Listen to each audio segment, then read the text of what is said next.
Are you ready, Neville? Pre-check.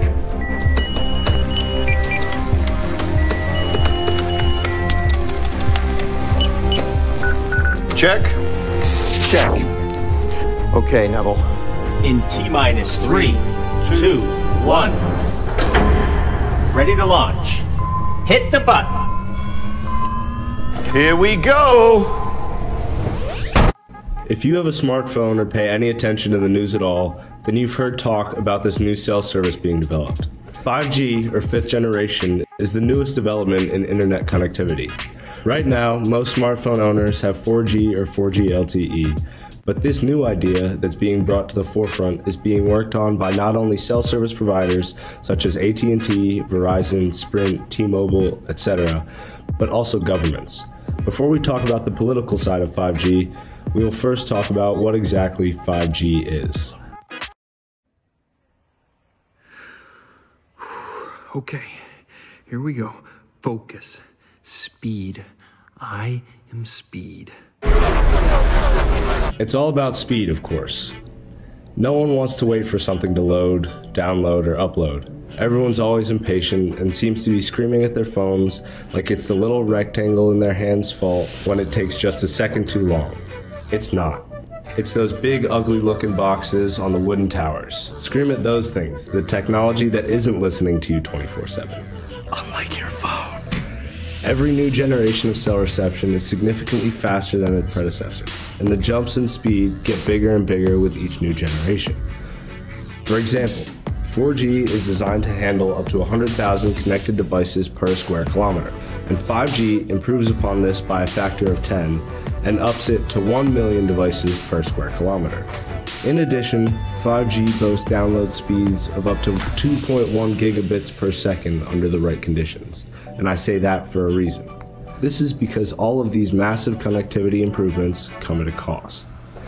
Unlike 4G networks, 5G communicates using high-frequency waves from around 24 to 96 gigahertz. While much more data can be communicated using this method, high-frequency waves lack heavily in their range as well as ability to permeate through obstacles such as trees, buildings, or even rain. Because of this, it can often be difficult to receive a fully functioning 5G signal. Even in supposedly 5G cities, reception on devices can switch between 4G and 5G quite frequently. In addition, 5G is only available for those who have 5G capable devices, most of which are extremely overpriced. The 5G version of Samsung Galaxy S10, for example, is over $1,000, whereas the 4G LTE Samsung Galaxy S10 is priced at around $700. That's expensive as f***. Furthermore, certain companies, AT&T in particular, have been misleading consumers to believe that all phones are capable of connecting to 5G by displaying 5GE in cities where 5G nodes have already been implemented. When it says 5GE in the corner of your phone, this does not mean that you in fact have 5G connectivity. Instead, you have 4G LTE connectivity in speeds, just under a different name. First we'll see who's behind the mask.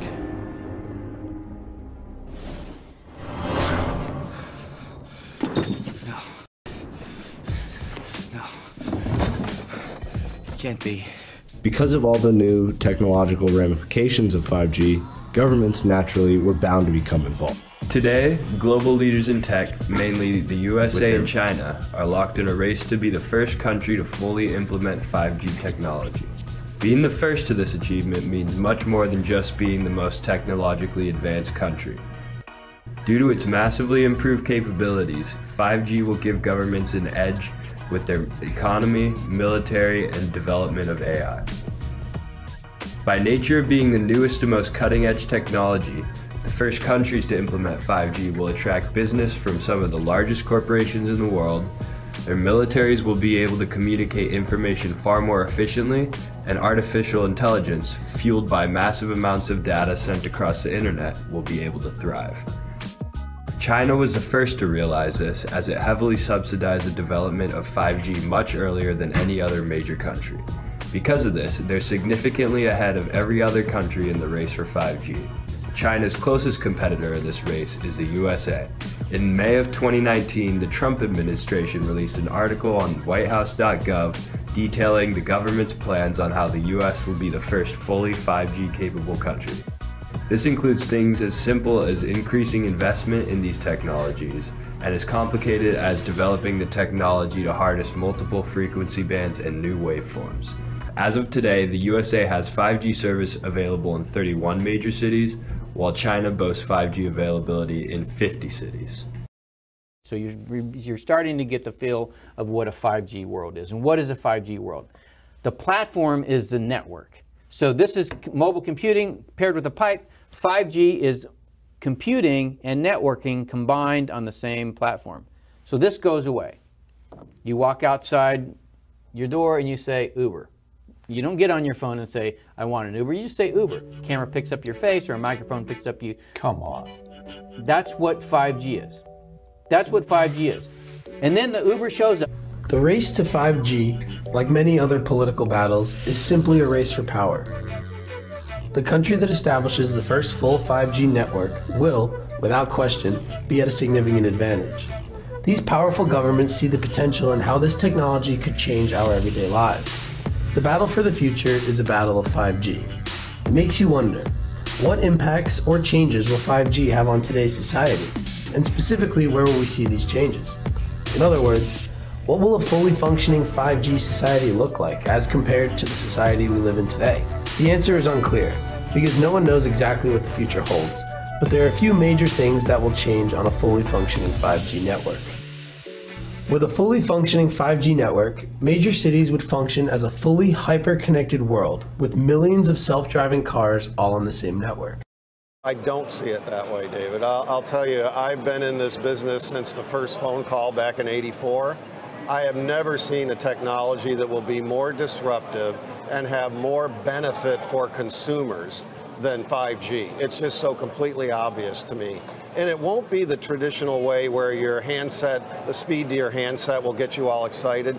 It's the ability to do autonomous vehicles. You can't do autonomous vehicles without 5G. You saw a couple of healthcare applications. The opportunity to lower healthcare costs and have better outcomes because of 5G and the latency of it. Delivery drones would multiply tenfold and could dominate the delivery industry. Factories would replace more workers with robots because the productivity of AI will crush that of a normal worker.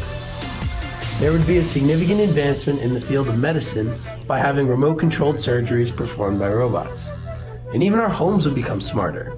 They would look more like an episode of Black Mirror where the AI aids in almost every task you could imagine, all while in the comfort of your own home. For better or for worse, society is going to change in ways we cannot possibly imagine, and the world is becoming increasingly more high-paced and interconnected at the hands of 5G.